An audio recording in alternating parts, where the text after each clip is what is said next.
आओ देखें कि हेवनली पैलेस में भी लोग खुश नहीं तो क्यों नहीं। आओ उन बड़ी हस्तियों से सीखें कि वो एडवर्स हालातों में भी कैसे अपनी जिंदगी में खुश रहे। और हमें सब कुछ मिला है, हम फिर भी उतनी भरपूर खुशी महसूस नहीं कर पाते, तो हमारे में ही कुछ गलती है। कहाँ गलती है, आओ उसका विवेचन करें। स्वामी राम जी शहंशाह जैसी जिंदगी जीते थे। उनके पास उनकी कुल जायदाद, पहने के 3 वस्त्र ही थे, फिर भी वो शुक्राने व कृतज्ञता से भरे अंदाज में जीवन बसर करते थे। आनंद विभोर मस्ती में उनकी कोई मांग ही ना रह गई थी। कहते हैं जिसको किछु ना चाहिए वही शहंशाह। हमको तो गुलाब भी मिल जाए तो उसकी डंडी पे लगे 10 कांटे ही दिखते हैं, गुलाब दिखना बंद हो जाता है, नजर ही नहीं आता। हम इतने नेगेटिविटी से भरे हुए हैं।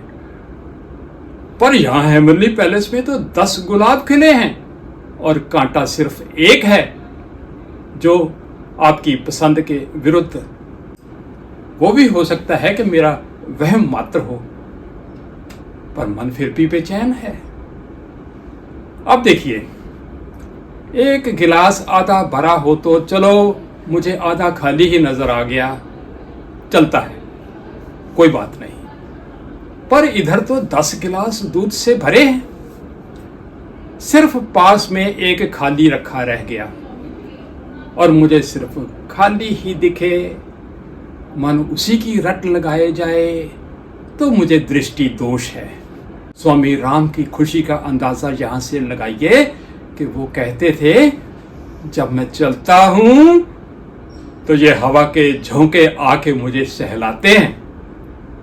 वृक्षों की नृत्य करती झूलती शाखाएं ऐसे प्रतीत होती हैं कि जैसे झुक झुक के मुझे सलाम करती हूं।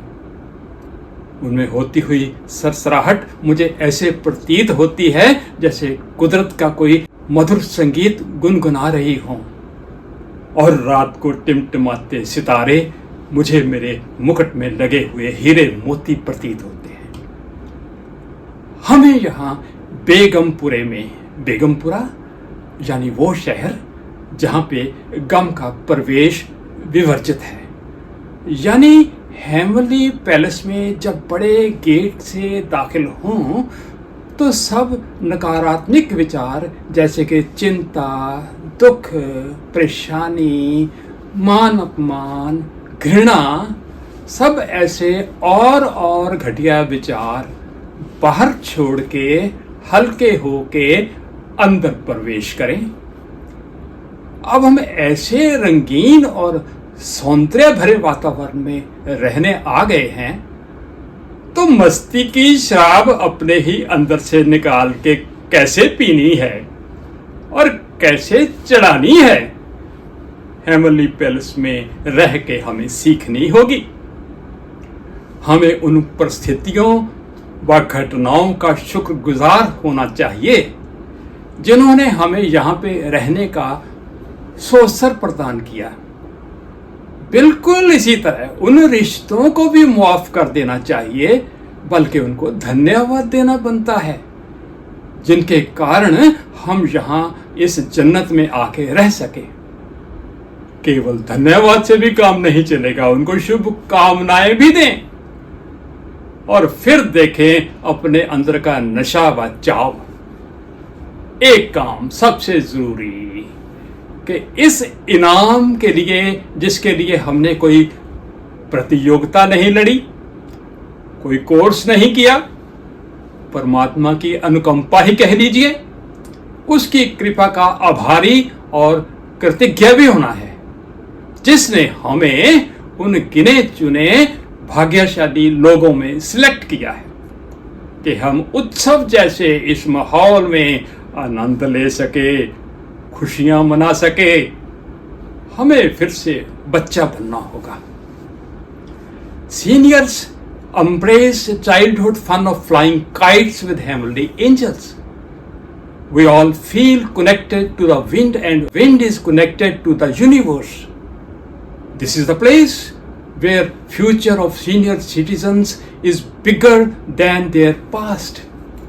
Now the age of retirement is an exciting time to restart life at 69. 69 means ulta pulta, reverse the age cycle. This stage of life represents a new start, a time for your own self. There is still lots of happiness to be had. बुढ़ापा यानी हर घटना स्थिति बख्शिश में से नकारात्मक पहलू ही निकाल लेना। बच्चा यानी छोटी से छोटी खुशी को भी कई गुना बढ़ा के देखना। दिल से बूढ़े को अगर हीरा भी मिल जाए, कोहिनूर भी मिल जाए, तो उसमें से भी दुख व चिंता ढूंढ लेता है। कहीं चोरी ना हो जाए, कहीं मुझे कोई मार ही ना दे, मेरे बच्चों में झगड़ा ही ना हो जाए। और बच्चे, छोटे बच्चे, उसको अगर कंचा भी मिल जाए तो दोस्तों को बड़े चाव से दिखाता फिरेगा।